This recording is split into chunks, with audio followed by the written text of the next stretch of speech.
नाशिक लोकसभेवरून महायुतीमध्ये तिढा वाढलाय। भाजप आणि शिवसेनेत धुसफूस सुरू आहे। नाशिकमधील भाजपच्या प्रमुख पदाधिकाऱ्यांनी सागर बंगल्यावर जात उपमुख्यमंत्री फडणवीसांची भेट घेतली आहे। यावेळी भाजप नेत्या देवयानी फरांदे उपस्थित होत्या।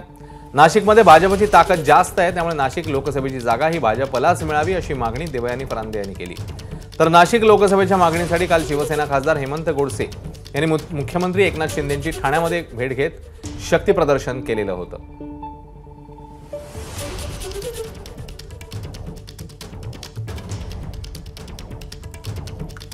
तेव्हा नाशिकमध्ये नेमकं आता काय होतंय पाहणं महत्त्वाचं असेल। नाशिकमध्ये सध्या हेमंत गोडसे हे शिंदेंच्या शिवसेनेतले खासदार आहेत, मात्र भाजप देखील तिकडे दावा करते आमची ताकद जास्त आहे, त्यामुळे जागा आम्हाला मिळावी। तर तिकडे उत्तर महाराष्ट्रात एकतरी राष्ट्रवादीची जागा असावी असं छगन भुजबळांनी म्हटलेलं होतं, त्यामुळे राष्ट्रवादी देखील दावा करते आहे। आणि जर मनसे महायुतीमध्ये येते तर मनसे देखील नाशिकच्या जागेवर मग दावा करणार का अशीही चर्चा आहे।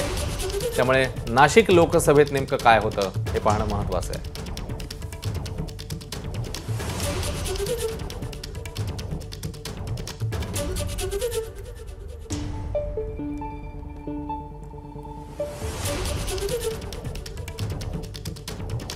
मुख्यमंत्र्यांनी देखील सांगितलं का आपल्या शिवसैनिकांच्या ज्या भावना आहेत त्या त्यांच्या देखील आहे, आणि म्हणून त्या आपल्या राज्यस्तरीय महायुतीचे सर्व जे काही नेते मंडळी असतील अशी सर्वांशी चर्चा करून आपण नाशिकची जागा ही धनुष्यबाणासाठी सोडून घेऊ अशा प्रकारची ग्वाही त्यांनी आम्हाला दिली। जागा सर्वजण मागतील, परंतु ज्यांची ताकद फील्डमध्ये आहे, त्यांच्या लोकप्रतिनिधी अधिक आहे, त्यांना मिळावी हा आमचा भारतीय जनता पार्टीचा आग्रह आहे। आणि त्यासाठी आज आम्ही सर्वजण मुंबईला एकत्रितरित्या भेटायला आलो होतो। शिष्टमंडळ मला भेटलं।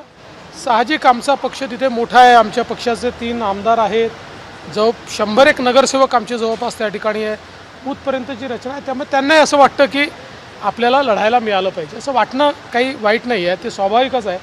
शेवटी निर्णय मात्र तिन्ही पक्षांना मिळून एकत्रित करावा लागतो, आणि जेव्हा आपली युती असते त्यावेळी कधी पदरी पडतं कधी पडत नाही। म्हणून मी देखील त्यांना सांगितलं की तुमचं म्हणणं निश्चितपणे आम्ही गांभीर्याने घेऊ, ते ऐकून घेऊ, पण शेवटी जो काही निर्णय महायुतीमध्ये होईल त्यानुसार आपल्याला सगळ्यांना काम करायचं आहे। कारण शेवटी अल्टिमेट सगळ्यांचा एम एकच आहे, तो म्हणजे मोदीजींना देशाचं तिसऱ्यांदा प्रधानमंत्री पाहणं। जानकरांना एबीपी माझा, उघडा डोळे बघा नीट।